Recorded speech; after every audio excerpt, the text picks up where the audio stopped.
በጣም ብዙ ክርስቲያን ነሁሽታን የሚባል ጣዖት እንደሚያመልክ ታውቃላችሁ? ምንድነው ልትሉኝ ትችላላችሁ። ኧረ እኔ ክርስቲያን ነኝ ጣዖት አላመልክም ልትሉም ትችላላችሁ። የሚገርማችሁ ነሁሽታን ማለት እግዚአብሔር ለእስራኤላውያን በበረሃ ውስጥ ሳሉ ያዘጋጀላቸው መድኃኒት ነው።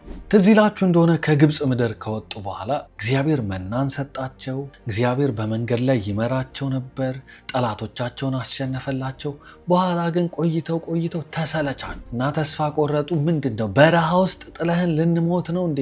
ልንጠፋ ነው እንዴ እዚያ መጣህን? ብለው እግዚአብሔርና ሙሴ ላይ ማማረር ጀመሩ። በዚህ ጊዜ እግዚአብሔር ተቆጣና ተናዳፊ እባቦችን ላከባቸው። ብዙዎች ሞቱ፣ አብዛኞቹ ተነደፉ። በዚህ ጊዜ እግዚአብሔርን እንደበደሉ ገባቸውና ንስሐ መግባት ጀመሩ። ከዛ ሙሴን መጣው፣ እባክህ ሙሴ ወደ እግዚአብሔር ሂድና ጸልይልን፣ መፍትሄ ይስጠን አለ። እግዚአብሔር ደግሞ ጸሎታቸውን ሰማቸውና ምን አለ? ሙሴን ሂድ የነሐስ እባብ ስራና አንጠልጥለው። ከዛ በኋላ ሰዎች የተነደፉ ሰዎች ወደዛ እባብ ሲመለከቱ ሕይወታቸው ይፈወሳል ብሎ ነገረው እና ሙሴም እንደታዘዘው ይህንን አደረገ። ያንን የነሐስ እባብ ምን አደረገው? ሰቀለው።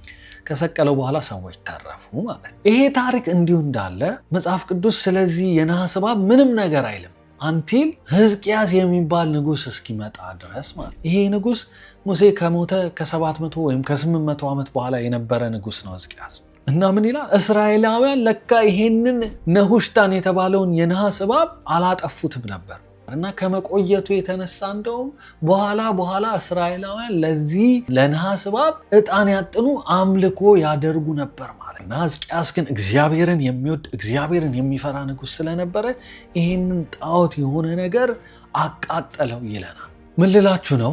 ነሁሽታን ማለት ምን ማለት? ነሁሽታን ማለት እግዚአብሔር በአንድ ወቅት ለእኛ ስጦታ አድርጎ መፍትሄ አድርጎ መድኃኒት አድርጎ የሰጠን ነገር ከእግዚአብሔር በላይ ስንወደው፣ ከእግዚአብሔር በላይ ስንታመንበት፣ ከእግዚአብሔር በላይ ስንፈልገው ያ የነሁሽታን ጣዖት ይባላል። የሰጠን በረከት ከእግዚአብሔር በላይ ሲሆን ነሁሽታን፣ የሰጠን ስጦታ ከእግዚአብሔር በላይ ሲሆን ነሁሽታን፣ የሰጠን ውበት ሊሆን ይችላል፣ የሰጠን ትዳር ሊሆን ይችላል፣ የሰጠን ስራ ሊሆን ይችላል፣ የሰጠን ዘመድ ሊሆን ይችላል፣ የሰጠን ስልጣን ሊሆን ይችላል።